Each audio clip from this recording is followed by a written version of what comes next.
Hello बच्चों, कैसे हैं आप सब? बढ़िया एकदम। मैं हूं नवीन वर्मा। स्वागत है आपका आपके प्यारे से चैनल इनक्रेडिबल कीमिया में। तो बच्चों, आज हम लोग रिजोनेंस के एक इंपॉर्टेंट टॉपिक है, छोटा सा टॉपिक है, आर्थो इफेक्ट और एसआईआर इफेक्ट, जो रिजोनेंस में कई जगह इफेक्ट डालेगा। जब हम लोग रिजोनेंस के एप्लीकेशंस पढ़ेंगे बच्चों, तो उसमें stability of carb cation, stability of carb anion, acidic strength, basic strength जब आप लोगों को पढ़ाया जाएगा, तो उसमें आप लोगों को कहीं ना कहीं आर्थो इफेक्ट और एसआईआर इफेक्ट के बारे में जरूर देखने को मिलेगा। तो आज वही छोटा सा टॉपिक हम लोग पढ़ेंगे, आर्थो इफेक्ट और एसआईआर इफेक्ट के बारे में। ओके, तो चलिए बच्चों स्टार्ट करते हैं, आर्थो इफेक्ट और एसआईआर इफेक्ट। तो बहुत ही छोटा सा टॉपिक है, बहुत इंटरेस्टिंग टॉपिक है, बहुत मजा आने वाला है आज को टॉपिक में, आर्थो इफेक्ट और एसआईआर इफेक्ट के बारे में। एसआईआर इफेक्ट मींस होता है स्टेरिक इनहिबिशन इन रिजोनेंस, मतलब रिजोनेंस में रुकावट आ गया बच्चों, है ना। तो क्या लगा देते हैं, क्या होता है कि जब रिजोनेंस ही रुक जाता है, आपको लगेगा कि मॉलिक्यूल में रिजोनेंस है, लेकिन वहां पे एसआईआर इफेक्ट हो जाने की वजह से वहां रिजोनेंस ही खत्म हो जाता है। या आर्थो इफेक्ट अगर कहीं भी मॉलिक्यूल में लग रहा है बच्चों, तो आपको दिखाई पड़ेगा कि इस मॉलिक्यूल में रिजोनेंस है, लेकिन आर्थो इफेक्ट की वजह से उस मॉलिक्यूल में जितना आप समझ रहे रिजोनेंस है उतना नहीं होगा, बल्कि रिजोनेंस क्या हो जाएगा, कम हो जाएगा। ठीक है, तो ये दोनों जो आर्थो इफेक्ट और एसआईआर इफेक्ट है, ये रिजोनेंस को इफेक्ट डालते हैं। कोई तो रिजोनेंस को खत्म ही कर देता है पूरी तरीके से, है ना, और ये रिजोनेंस को डिक्रीज कर देता है, कम कर देता है। ओके, तो स्टार्ट करने जा रहे हैं बच्चों ortho effect and SIR effect के बारे में। चलिए देखिएगा बच्चों, एक बेंजीन रिंग मैंने बनाया,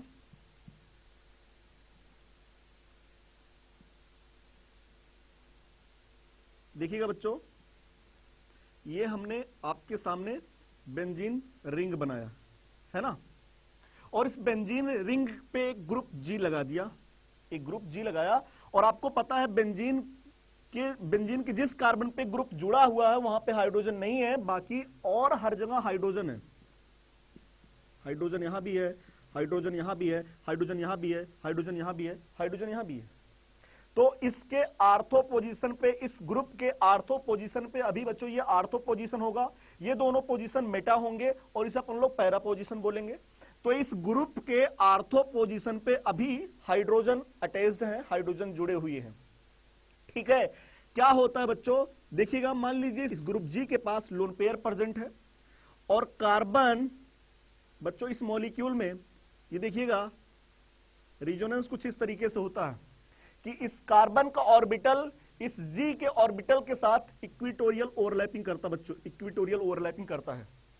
लेकिन अगर कुछ ऐसा फैक्ट यहां पे फैक्टर लगा दिया जाए कि जो इस ऑर्बिटल की डायरेक्शन को चेंज कर दे, तो आपको पता है बच्चों, अगर ऑर्बिटल्स की डायरेक्शन सही तरीके से नहीं है तो ओवरलैपिंग क्या होने लगता है, डिक्रीज होने लगेगा। और अगर ओवरलैपिंग अच्छे से नहीं होगा तो रिजोनेंस भी अच्छे से नहीं होगा। तो हमने क्या किया, अभी इस मॉलिक्यूल में ओवरलैपिंग 100% है, अभी इस मॉलिक्यूल में ओवरलैपिंग कैसा बच्चों, 100% है, और इस मॉलिक्यूल में रिजोनेंस भी कैसा है, 100% रिजोनेंस है बच्चों। मीजोमेरिक इफेक्ट आपको 100% देखने को मिल रहा है, क्योंकि अभी ऑर्बिटल्स इस जी के ऑर्बिटल के साथ और कार्बन का जो ऑर्बिटल है पी ऑर्बिटल, वो एकदम 100% ओवरलैपिंग करेगा। पीपी ओवरलैपिंग, जो इक्विटोरियल ओवरलैपिंग होगा वो 100% होगा। लेकिन हमने क्या कर दिया, इसके जो ग्रुप के आर्थो पोजीशन पे एक बल्कि ग्रुप लगा दिया बच्चों, इस बेंजीन के आर्थो पोजीशन पे एक ग्रुप हमने जी डैश लगा दिया। ठीक, जिसकी वजह से क्या देखिएगा, इसका ऑर्बिटल तो कार्बन का ऑर्बिटल तो ऐसे ही रहेगा, लेकिन ये जो ग्रुप जी है बच्चों, ये ग्रुप जो जी डैश है, इस जी के ऑर्बिटल पे रिपल्सन थोड़ा बहुत लगाने लगेगा। क्या होगा, रिपल्सन लगाएगा, जिसकी वजह से रिपल्सन को कम करने के लिए ऑर्बिटल अपने आप को दूसरी तरीके से अरेंज करने की कोशिश करेगा, मतलब उस डायरेक्शन में ले जाना चाहेगा जिधर रिपल्सन कम हो जाए। तो ये अभी तक ओवरलैपिंग कुछ इस तरीके से हो रहा था, लेकिन अब यहां पे क्या होगा बच्चों, यहां पे इन जी और जी डैश के बीच में रिपल्सन हो जाएगा, और रिपल्सन होने की वजह से ये जो जी की ऑर्बिटल की डायरेक्शन है वो कुछ इस तरीके से हो जाएगी, मतलब अब उतनी अच्छे से ओवरलैपिंग नहीं हो पाएगा। ये जो पीपी ऑर्बिटल का ओवरलैपिंग हो रहा है या पीडी ओवरलैपिंग, जो भी ओवरलैपिंग इक्वेटोरियल ओवरलैपिंग चल रहा था बच्चों, अब ये ओवरलैपिंग क्या हो जाएगा, डिक्रीज कर जाएगा। तो इस मॉलिक्यूल में ओवरलैपिंग क्या हो जाएगा, 100% नहीं होगा, बल्कि क्या हो जाएगा बच्चों, 100% से ओवरलैपिंग क्या हो जाएगा, कम हो जाएगा।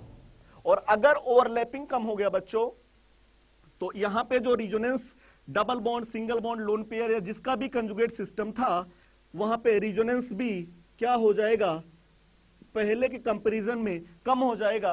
पहले जब आपने कोई ग्रुप नहीं लगाया था इसके आर्थो पोजीशन पे, तो कोई रिपल्सन नहीं था, तो वहां पे रिजोनेंस 100% आपको देखने को मिल रहा था। लेकिन जैसे ही इस ग्रुप के आर्थो पोजीशन पे एक बल्कि ग्रुप आपने लगाया, क्या हुआ, इस जी का जो ऑर्बिटल था इस कार्बन के ऑर्बिटल के डायरेक्शन से थोड़ा सा हट गया। और डायरेक्शन अगर चेंज हुआ ऑर्बिटल का, तो बच्चों ओवरलैपिंग डायरेक्शन पे बहुत ज्यादा फैक्ट डिपेंड करता है। अगर डायरेक्शन आप चेंज कर देगा ऑर्बिटल्स की, तो ओवरलैपिंग डिक्रीज कर जाता है बच्चों। अच्छा डायरेक्शन, सही डायरेक्शन में ले जाएंगे तो ओवरलैपिंग बहुत अच्छा होगा, और अगर डायरेक्शन खराब कर देंगे तो ओवरलैपिंग डिक्रीज कर जाएगा। और आपको देखने को मिल रहा है इस मॉलिक्यूल में कि इसमें डायरेक्शन थोड़ा सा चेंज हो गया है। पहले बहुत अच्छा सा डायरेक्शन बढ़िया था इसमें, इसलिए इसमें रिजोनेंस 100% था।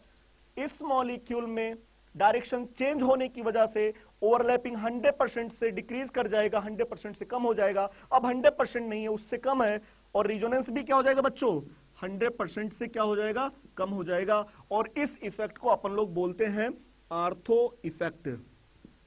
क्या बोलते हैं हम, आर्थो इफेक्ट। ठीक है, अगला कंडीशन मैंने फिर से लिया, बेंजीन ग्रुप,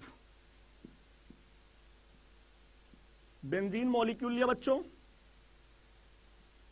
और एक ग्रुप जी लिया जिसके पास लोन पेयर या पॉजिटिव चार्ज या कुछ भी था, कंजुगेट सिस्टम प्रेजेंट था, रिजोनेंस हो रहा था। ठीक है, पॉजिटिव चार्ज लगा दीजिए या नेगेटिव चार्ज लगा दीजिए, कुछ भी लगा दीजिएगा। अब की इस बार मैंने इस जी के दोनों आर्थो पोजीशन पे ग्रुप लगा दिया, एक G1 और एक G2। ओके, दो दो बल्कि ग्रुप लगा दिया, इस जी के आर्थो पोजीशन पे दो दो बल्कि ग्रुप लगाया। और ये दोनों बल्कि ग्रुप होने की वजह से पहले इस कार्बन की ऑर्बिटल कुछ इस तरीके से सीधी थी, सही डायरेक्शन में थी, लेकिन अब जैसे आपने इसके आर्थो पोजीशन पे 2 बल्कि ग्रुप लगाया, इसका डायरेक्शन एकदम चेंज हो गया। और ये जो जी का ऑर्बिटल है उसकी डायरेक्शन बच्चों कुछ इस तरीके से हो गया।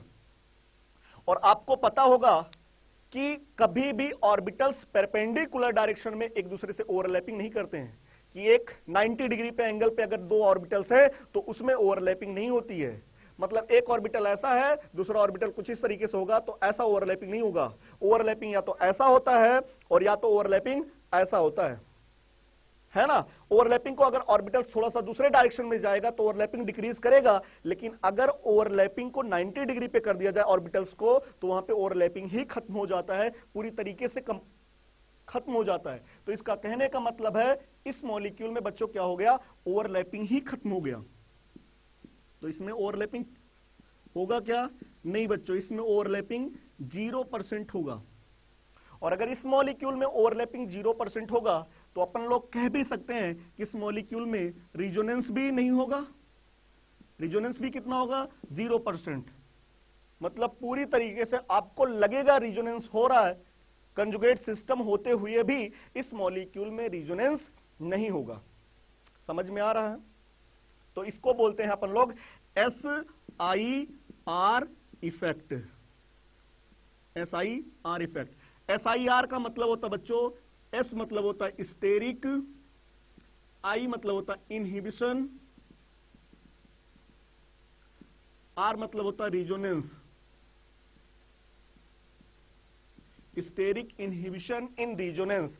रिजोनेंस में स्टेरिक रिपल्सन की वजह से रुकावट हो गया बच्चों, इसी को बोलते हैं SIR इफेक्ट। आर्थो इफेक्ट में क्या होता है कि आप एक ग्रुप लगाएं जिस आर्थो पोजीशन पे, जिसकी वजह से रिजोनेंस डिक्रीज कर गया, पूरी तरीके से खत्म नहीं हुआ, सिर्फ डिक्रीज हुआ है, उसे बोलते हैं आर्थो इफेक्ट। और SIR इफेक्ट में रिजोनेंस पूरी तरीके से खत्म हो जाता है। क्लियर है। चलिए बच्चों, तो ये है नॉर्मली, और इसमें आर्थो इफेक्ट और ये है SIR इफेक्ट। SIR इफेक्ट में रिजोनेंस पूरी कंप्लीटली तरीके से खत्म हो जाता है, आर्थो इफेक्ट में रिजोनेंस डिक्रीज कर जाता है। और अगर आर्थो इफेक्ट ना हो रहा हो या SIR इफेक्ट ना हो रहा हो तो मॉलिक्यूल में 100% ओवरलैपिंग होता है और 100% रिजोनेंस होता है। तो बच्चा बोला सर बल्कि ग्रुप क्या होते हैं? पहले पॉइंट तो हमको ये बताइए, बल्कि ग्रुप कौन कौन से हैं, कौन कौन से स्मॉल ग्रुप है, कौन कौन से रिपल्सन लगाएंगे, कौन कौन से रिपल्सन नहीं लगाएंगे। चलिए वो भी क्वेश्चन आपको सॉल्व करते हैं, वो भी आप लोग का क्वेश्चन डाउट क्लियर करता हूं। बच्चों एक पॉइंट आप लोग यहां पे ध्यान दीजिएगा कि इसमें देखिएगा सिर्फ 1 ग्रुप प्रेजेंट है। तो जब 1 ग्रुप प्रेजेंट रहेगा तो कोई रिपल्सन नहीं। अगर मॉलिक्यूल में 2 ग्रुप प्रेजेंट है और दोनों एक दूसरे के आर्थो पोजीशन पे हैं तो उसमें जनरली आपको आर्थो इफेक्ट देखने को मिलेगा। और अगर 3 ग्रुप एक दूसरे के आर्थो पोजीशन पे हैं तो इसका मतलब वहां पे SIR इफेक्ट आपको देखने को मिलेगा। तो मिनिमम 2 ग्रुप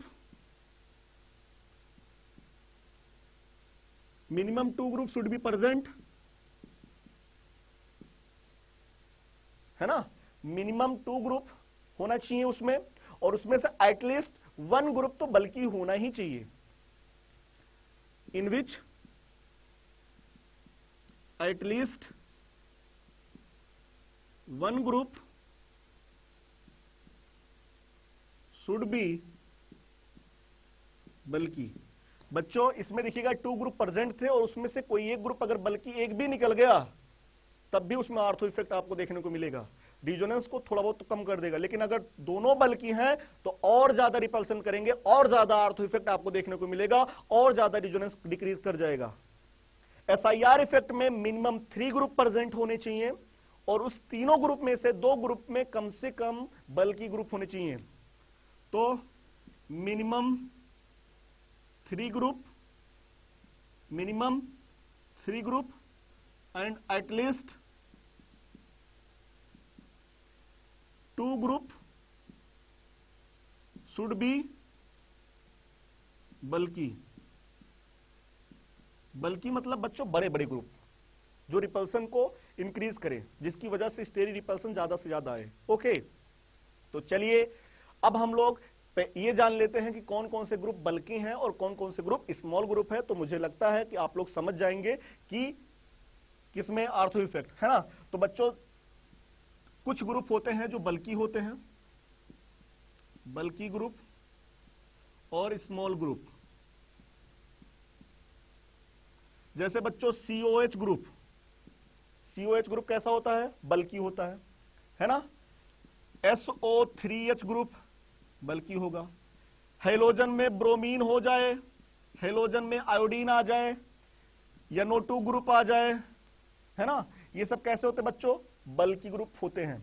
या OR ग्रुप, R के प्लेस पे मेथिल नहीं एथिल, मेथिल को R के प्लेस पे मेथिल लगाएंगे तो स्मॉल ग्रुप में आएगा, लेकिन और कोई ग्रुप लगाएंगे बच्चों तो वो बल्कि ग्रुप में आ जाएगा, है ना। चलिए OR ग्रुप, ये सब बच्चों कैसे होते हैं? बल्कि ग्रुप होते हैं। COH, SO3H, Br, I, NO2, OR, anhydride ester, anhydride, है ना, एक्सेट्रा, ये सब कैसे होते हैं बच्चों? बल्कि ग्रुप होते हैं। स्मॉल ग्रुप के अंदर जैसे OH ग्रुप आ जाए, फ्लोरीन आ जाए, क्लोरीन आ जाए, NH2 ग्रुप आ जाए, OCH3 आ जाए, ये सब कैसे होते हैं? स्मॉल ग्रुप होते बच्चों, है ना। तो आप लोग को पता चल गया कौन कौन से बल्कि ग्रुप हैं और कौन कौन से स्मॉल ग्रुप होते हैं, और क्या होता है आर्थो इफेक्ट और क्या होता है SIR इफेक्ट, कब रिजोनेंस डिक्रीज करेगा, कब रिजोनेंस इंक्रीज करेगा, ये आप लोग को पता चल गया है। और रिजोनेंस कब पूरी तरीके से खत्म हो जाएगा ये भी आपको पता चल गया है। मुझे उम्मीद है आपको ये वीडियो समझ में आया बच्चों, है ना। अब इसके एप्लीकेशंस, ये कहां कहां क्या क्या करेगा वो हम लोग रिजोनेंस के एप्लीकेशन में देखेंगे। आप लोग को समझ में आ गया बच्चों? ओके, अगर वीडियो आपको अच्छा लगे तो ये जो आपका प्यारा सा चैनल है इनक्रेडिबल कीमिया, इसे लाइक कीजिए, शेयर कीजिए और सब्सक्राइब कीजिए। मिलेंगे अगले लेक्चर में रिजोनेंस के एप्लीकेशंस के साथ, और मजा आने वाले हैं अगले लेक्चर में। ओके बच्चों, बाय।